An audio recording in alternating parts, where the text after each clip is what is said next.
Hi there everyone, my name is DJ, this is the Jumbo Commander YouTube channel, and today I'm looking at all of the cards from Core 2021. I did a quick look at these cards and now I want to do an exhaustive review because I think that they're amazing. This video went a little bit long, so I'm dividing it into 3 different videos that you can see on this channel. So if you see one of them, just know that there's 2 more of them out there. All right, let's take a look at some of these Core 2021 cards. Starting off with some of the most amazing reprints, and one of them has got to be Ugin the Spirit Dragon.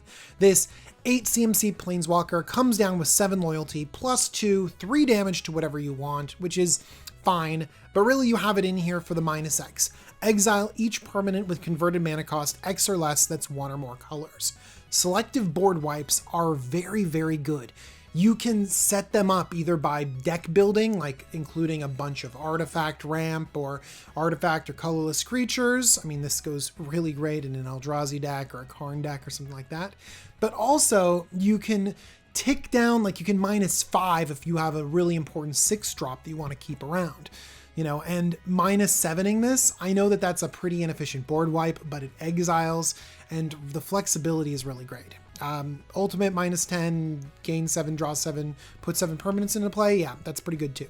All right, let's notice this good boy. Look at this watchdog, he's so cute. That's going to be a top contender for, actually, this set is going to be very difficult for cutest Magic card. I'm just saying. It's not going to be Aven Gaggle Master. This is a thing of nightmares. Are you kidding me? Would you go to war with Gooseneck? I don't think. Okay.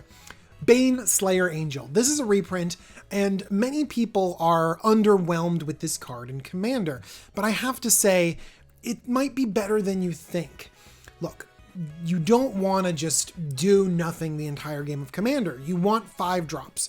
And as far as 5 drops go, this does a lot. This really does beat down in the air. Gaining life is something. First strike makes this really difficult to tangle with. So I actually think that you're going to be impressed by Baneslayer Angel, and I love the direction it's going in price. Right now it's under $3. This can beat down a lot for this price, and so you might find it really fitting into some of your decks, although it's not going to be a staple of our format. Bosstree. 1 white for a new Planeswalker. Looks like it's coming out of Amonkhet. It's 3 loyalty, and you can +1 to put a +1/+1 counter on up to 1 target creature. It gains indestructible until end of turn.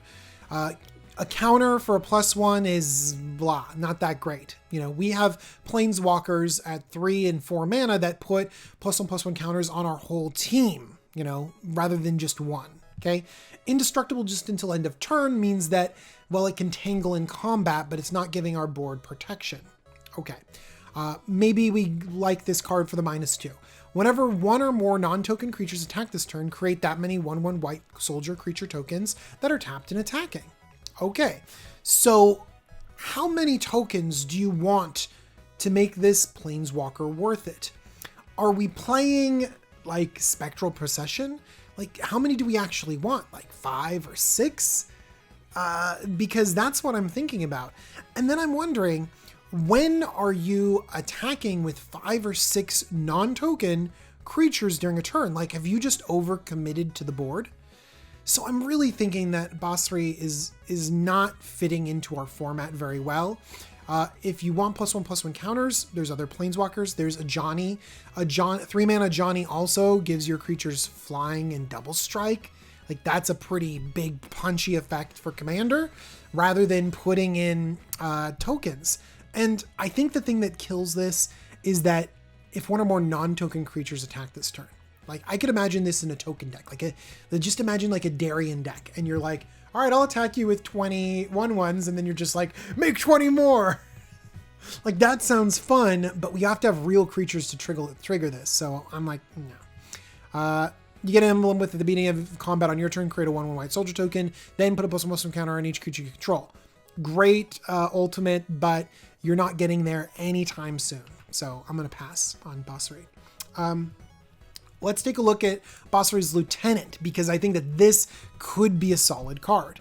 3 and a white for a 3/4 human knight with vigilance and protection from multicolored. Protection from multicolored is a pretty strong ability. Many people out there have multicolored commanders. And so this being able to tangle with their commander, block, or get in damage is really great. There's a lot of multicolored removal out there. Things like Bedevil or Anguished Unmaking or Despark, stuff like that. So this can dodge a lot of common removal and common commanders. So thumbs up there. Okay. When it enters the battlefield, put a +1/+1 counter on target creature you control. It can even target itself. So it could be a 4/5 for 4. Thumbs up. Also, if you want that +1/+1 counter somewhere else important, then that's fine too. I love the flexibility. When a Bostree's lieutenant or another creature you control dies, if it has a +1/+1 counter on it, create a 2/2 white knight creature token with vigilance. This is board wipe protection to some degree, and that is something I am always looking for in white. But one thing that's crazy is that it just came on the heels of Luminous Broodmoth, which is one of the best pieces of board wipe protection out there. I think that you can have redundant pieces of board wipe protection, but I don't even know if this is doing a great job of it. It has me reminded of something like Whisperwood Elemental, that you sacrifice it and then it manifests for every creature that dies. It's like, that's not a staple of our format. Or like Caller of the Claw right here. You flash it in and you create a bunch of bears for your team dying. People use this more as a combo enabler than using it as board wipe protection. Although I think that you could. Here, I'm going to give you a look at Whisperwood. Whisperwood Elemental. It's this one down here. You manifest at the end of your turn, and then you can sacrifice it, and you can just like everything that's not a token or a manifest, turns into a 2/2. So you would think that this could be a pretty good, protection against board wipes, but it's really not used in our format. So I'm wondering, is Bostree's Lieutenant, is the board wipe protection that good? I honestly think that if you are playing a lot of white decks, you just want as much redundancy in this area as possible because you have to commit to the board, especially if you're running like a +1/+1 counter synergy. So I think that there are decks that I'm excited to play Bostree's Lieutenant in. I think I'm going to put this in my Oketra deck. Being able to put a +1/+1 counter on Oketra, making it a 4/6 double strike. Yeah, I think it's that. That's right. Is pretty good. And then also, there's a lot of +1/+1 counter synergies in that deck like that, so I think it's okay. Bosphorus Solidarity. People were kind of excited about this. They're like, only 2 mana to put +1/+1 counters everywhere. No, I honestly don't think so. Anthems stick around for a lot longer, and you can find anthems at 2, a lot of anthems at 3, but in Commander, I'm going to focus on the anthems at 4 and 5 that pump things a lot more. Making your 1/1s 2/2s in Commander is just like not that great, but making your 1/1s like 3/3s or 4/4s, that's something that could do something else. If you like Bosphorus Solidarity, you might like Unbreakable Formation, also can put a +1/+1 counter down, and has that other mode of protecting your team if there's a board wipe. Okay. But I am a huge fan of Containment Priest, reprint, play it against tons of different decks. I mean, if you have flicker decks, people do blink shenanigans and they do reanimator shenanigans, and this 2/2 shuts them down. Great. Another reprint that other people maybe don't pay attention to as much is Faith's Fetters. This is a solid piece of removal, and it might not be the best thing, but look, it's 17 cents, 10 cents. It's a 10-cent card, okay? I love that it's a 10-cent card, and it could be pretty good, okay? Gain 4 life. Could matter in a life gain deck, but meh. Okay, but the one thing that I really like is that it doesn't exile. I don't like Oblivion Ring or Banishing Light or things like that because I feel like I get blown out all the time. I Banishing Light something of theirs, and then it sits around for a couple turns, and then poof, it gets caught up in, a board wipe or a bounce spell or something like that. And then suddenly my opponent gets their creature back. They get the enter the battlefield effect. And I'm really behind because my enchantment's blown up and they got their thing back. It felt like a 2-for-1. But Faith's Fetters doesn't exile the creature. It just prevents it from doing its stuff. So if there's ever a planar cleansing out there and everything on the battlefield is destroyed, it destroys the Faith's Fetters and the thing that it's enchanting. That's probably too much to talk about in terms of Fate's Fetters, but anyway. All right. Glorious Anthem, another anthem, but in Commander, I would go for bigger anthems. Griffin Eerie, 2-mana enchantment. At the beginning of your end step, if you gain 3 or more life this turn, create a 2/2 white Griffin token with flying. Okay, this is... I don't think this is good enough, because even though you can reliably gain 3 life, just getting a 2/2 flyer every single turn is not good enough, because I want this to trigger at the end of each turn. I want you to have the option to gain life on your opponent's turn and then still get a Griffin, because Griffins aren't powerful enough. Let's take a look at 2 different enchantments to compare it. Angelic Accord, 4 CMC, so that's a lot, but at the beginning of each end step, if you gain 4 more life, that's 1 more life, you get an angel, okay? And that gives you the opportunity to try to gain life on every single end step. Luminarch's Ascension, if you jump through some very easy hoops, you can only pay 2 mana for an angel. So that really puts it into perspective. This is probably, like $6. It's pretty good. Was it? Yeah, Masters 25. Okay. And then Angelic Accord is like cheap. 34 cents. There we go. You know, so I don't think that I'm very excited about Griffin Eerie for that. I think some people were overlooking, how good it could be. Idol of Endurance, 3 mana, that's 2 and a white for an artifact, enters the battlefield, exile all creature cards with converted mana cost 3 or less from your graveyard until Idol of Endurance leaves the battlefield. I love that it doesn't exile them for forever, because if you want to be interacting with your graveyard, it is a cost to have them exiled. You know what I mean? Okay. 2 and a white tap, you get to cast something with CMC 3 or less for free from this exiled area. Okay. I think that this is really narrow, because when you play this, you have to have stuff you want to play from your graveyard. And in order to gain a mana advantage, you need at least like 3 or 4 or 5 things from your graveyard, and you can only play 1 of them each turn. So this is a slow effect that you're generating value with, and I don't think it's good enough, unfortunately. I talked about Bhangarh the Diplomat. I'm really happy that we're getting some cool card draw. I think that this is kind of a boring player, but I'm glad that it's here. People are going to cast their second spell each turn. You're going to end up drawing cards. People are probably going to avoid attacking you, which is exactly what you need. So I think that this is going to go in a lot of white decks. 9 lives is exciting. 1 white for an enchantment with hexproof. And if a source would deal damage to you, prevent that damage, put an incarnation counter on 9 lives. When there are 9 or more incarnation counters on 9 lives, exile it. When 9 lives leaves the battlefield, you lose the game. Okay, so a card that will have you lose the game if someone Cyclonic Rifts is bad. There's too many versatile answers in Commander for this to just be a cool inclusion in your deck, which means that this has to be a combo win right off the bat. So are you going to put 9 lives in your deck? Probably not, because I think that if you are interested in the Solemnity Lock, there's better cards than 9 lives, or if you're interested in like something like a Phyrexian Unlife combo, maybe people running that in like a Daxos list could include 9 lives, but this is going to be a very narrow card for our format. Pack Leader, Pumpin' Dogs, awesome. Look at this guy, rambunctious. He's so cute. Okay, he's so rambunctious. Hondens. These shrines are cool. We're going to talk about them when we get to the big legendary shrine, okay? But just know that the shrines are back. Oh, look at this guy. He's so cute. Let's keep going. Speaker of the Heavens. Okay, 1 mana for a 1/1 with Vigilance and Lifelink. Create a 4/4 white angel creature token with flying. Activate this ability only if you have at least 7 more life than your starting life total. And you can only do this anytime you can cast a sorcery. So, one thing that's a big strength of this card is that it costs 1 mana.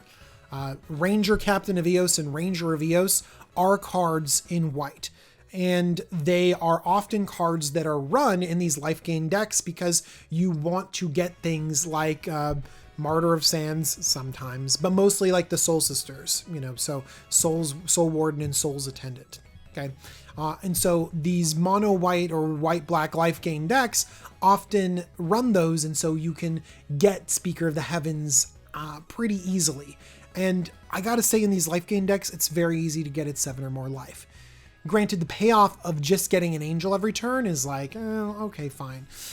But I've seen Dragon Master Outcast take over games, and so if that can take over a game, then I think this could too. All right. Vryn's Wingmare has been downgraded to uncommon. This is amazing. I know it was only 38 cents to begin with, but this is going to just plummet the price down as it comes out on uncommon. Great card for white decks. You know, punish your opponents who are playing non-creature spells. You know, make the people that are playing blue decks and cantripping like crazy, you know, punish them and make it worthwhile. Last card is weird. It's Ward Battlements. Attacking creatures you control get +1/+0, but it's a defending wall. Oh, that's a little bit funny. And it has you wondering, well, what about in the wall deck? No, it doesn't work. It doesn't work. All right, we're going to take a quick break and we're going to get into blue cards. All right, before moving on to blue, I have to talk about the cutest card in white is Alpine Watchdog.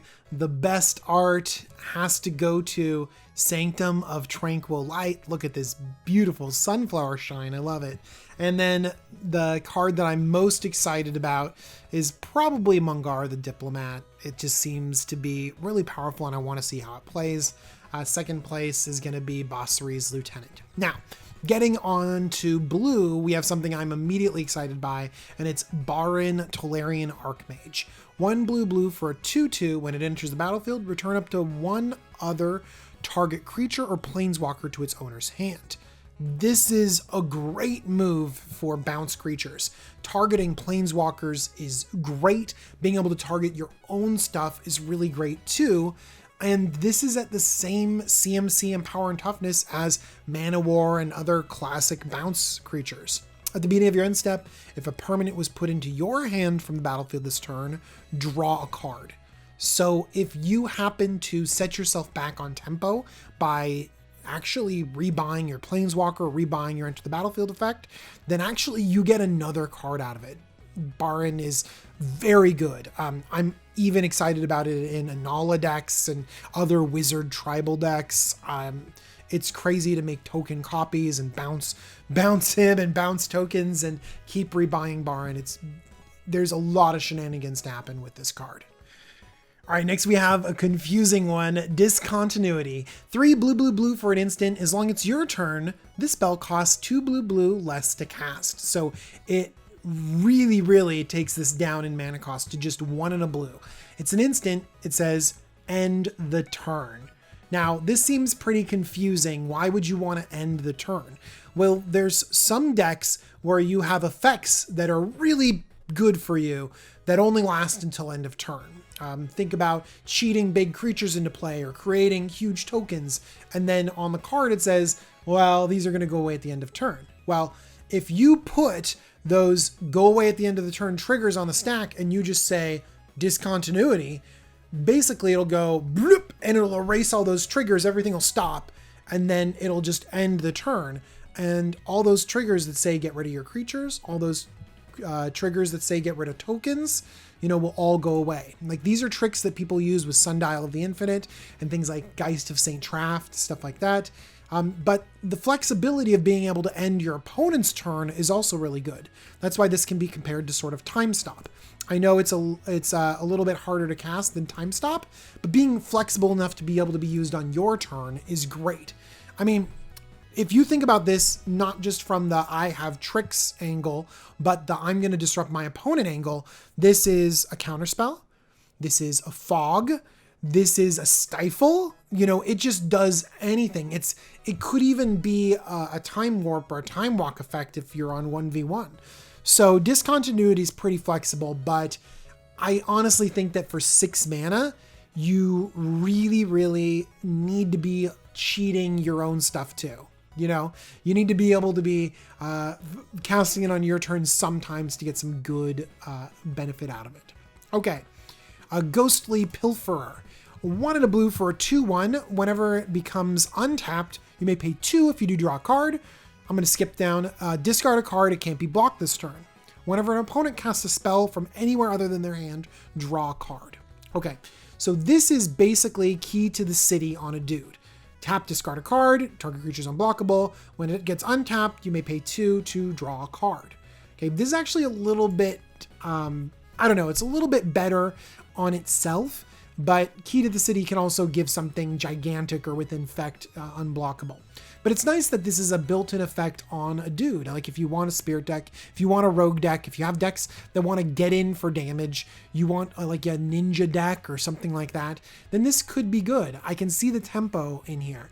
And then whenever an opponent casts a spell from anywhere other than a hand draw card, I've know decks out there that this will never trigger, but then there's other decks where this will trigger all the time.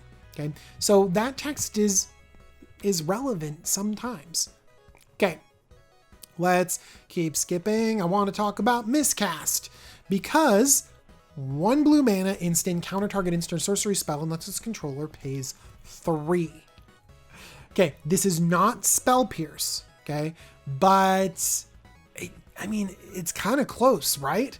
How often are you spell piercing artifacts and planeswalkers? Let me pull up Spell Pierce for you. Spell P. Oh my gosh, there's so many Spell Ps. Where's Spell Pierce? Why are there so many spell snare? No, spell. I'm gonna have to go on to the second page. I've failed you, everyone. Where is it? Spells. S. Oh, I'm gonna cut this out. Spell Pierce. There we go. Wow, secret lair drop, $10 Spell Pierce. That's awesome. Okay. Counter target non-creature spell unless its controller pays 2. This is played in competitive EDH. Okay? People will use Spell Pierce. And so we have to wonder, okay, when are we countering enchantments, artifacts, and planeswalkers with Spell Pierce? And does this one, Miscast, like, is it just a better version, you know? It's not something for us to solve right now, but it is an interesting thing to take a look at. Pursued Whale! 5 blue for an 8/8, so 7 mana 8/8. Sounds great. Spells your opponent's cast, the target Pursued Whale costs 3 more to cast, so it's difficult to interact with. When it enters the battlefield, each opponent creates a 1/1 red pirate creature token with this creature can't block, and creatures you control attack each combat if able. I love this. You play it down, everyone gets this weird pirate, and then you're just like, everyone attack. But you have an 8/8 whale. Are they just going to attack into you?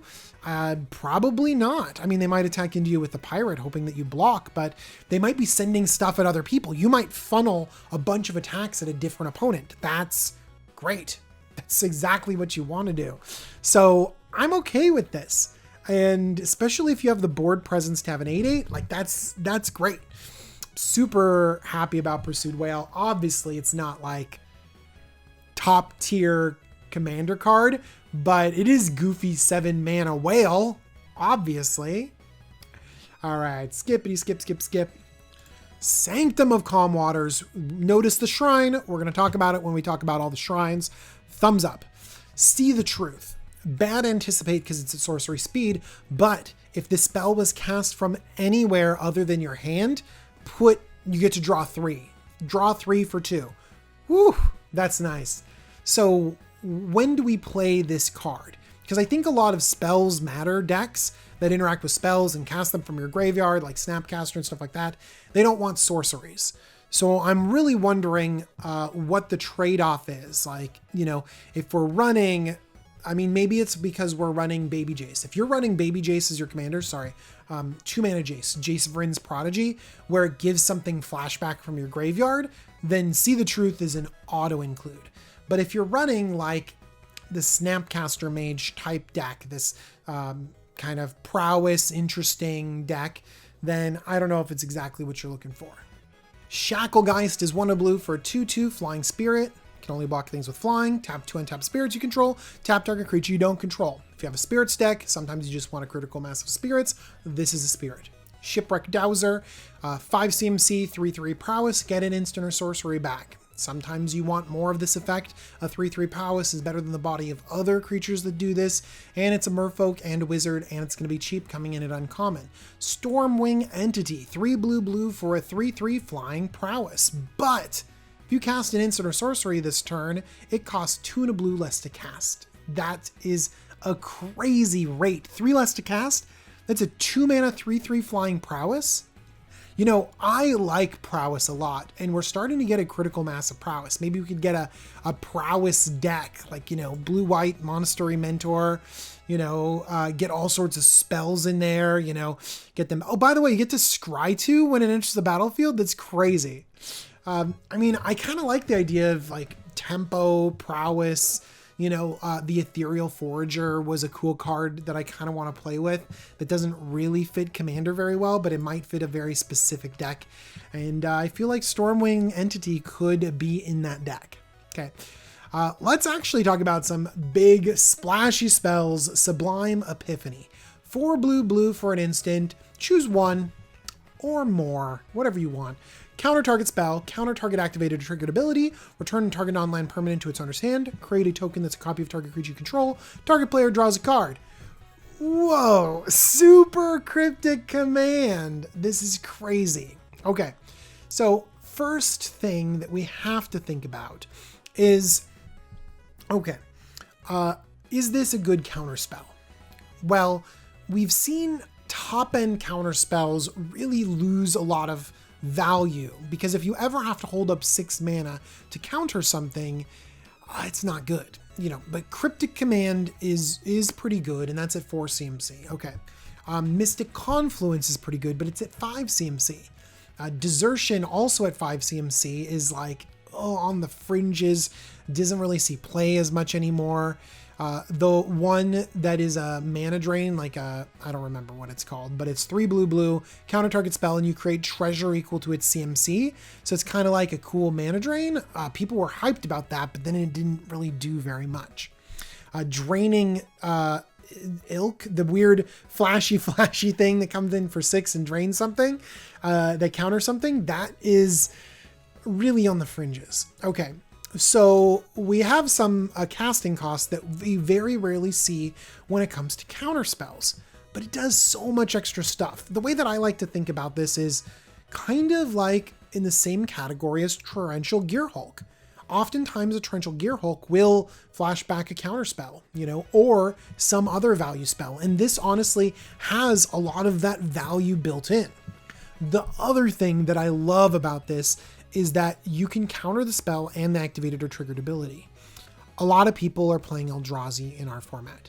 And the idea that you can counter the Eldrazi, but they'll still draw 4 cards, or they'll still, you know, take control of your turn, is infuriating. But this spell will counter the spell, counter that cast trigger, oh, so good, bounce something, and then you'll draw a card too. I mean, I just think that this can compare really nicely to a lot of other spells out there that we might be playing. There's another spell that bounces something and creates a token copy of it for you. Now, I know this isn't exactly like that, but this could be a pretty powerful bounce spell. I mean, bounce something, draw a card into the Royal is 4 mana, you know? So we're coming up to enough usefulness that I think Sublime Epiphany doesn't always have to counter a spell to have it be good. I'm excited about it, and I think that it's not going to fit in every deck, and it's going to need a lot of other instants to go along with it to make sure that it, you know, that there's a critical mass of instants so that you can quite possibly hold it up for a counterspell at one point in time. But I think there's enough value for this card to see play. Teferi, Master of Time is crazy. 2 blue for a 3 loyalty. Planeswalker Teferi. You may activate loyalty abilities of Teferi, Master of Time on any player's turn anytime you could cast an instant. That means in Commander, you're ticking up +1, possibly 4 times all the way around the table. It's crazy. Okay, +1 loot. Solid. That's fine. But then -3, target creature you don't control phases out. You could do this at instant speed, so someone swings at Teferi and you're like, phase out. Next turn, tick up, tick up, tick up. -10, which you can get to so easily in multiplayer, is a time stretch. Take 2 extra turns after this one. Teferi Master Time is annoying. I think it's going to come down, and you're immediately going to get a lot of filter value. You're really going to be able to sculpt your hand really well, and in decks like this, you're going to be able to interact with your opponents. You're going to protect it relatively well, and then you're going to time stretch eventually, and everyone is going to be all on your case. Just what a good card, man.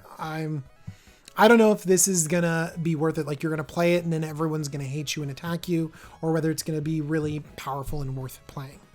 Teferi's Ageless Insight, 2 blue blue. If you draw a card except for the first one you draw on each of your draw steps, draw 2 cards instead.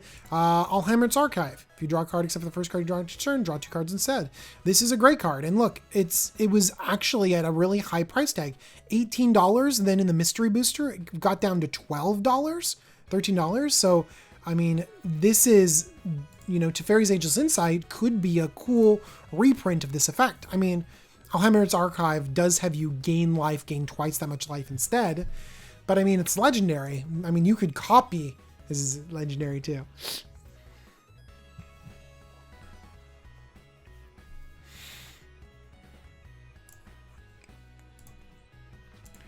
Alhammer's Archive is legendary, so don't you really want 2 of these effects so that you can stack the drawing extra cards on top of each other?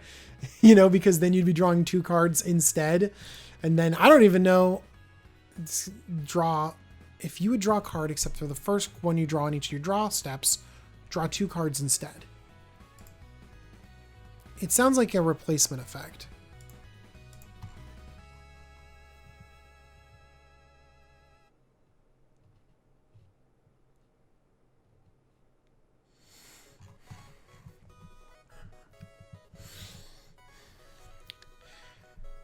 I mean, it's pretty crazy having multiple of these effects. Like, haven't you wanted 2 Alhammer's Archive, but it's legendary?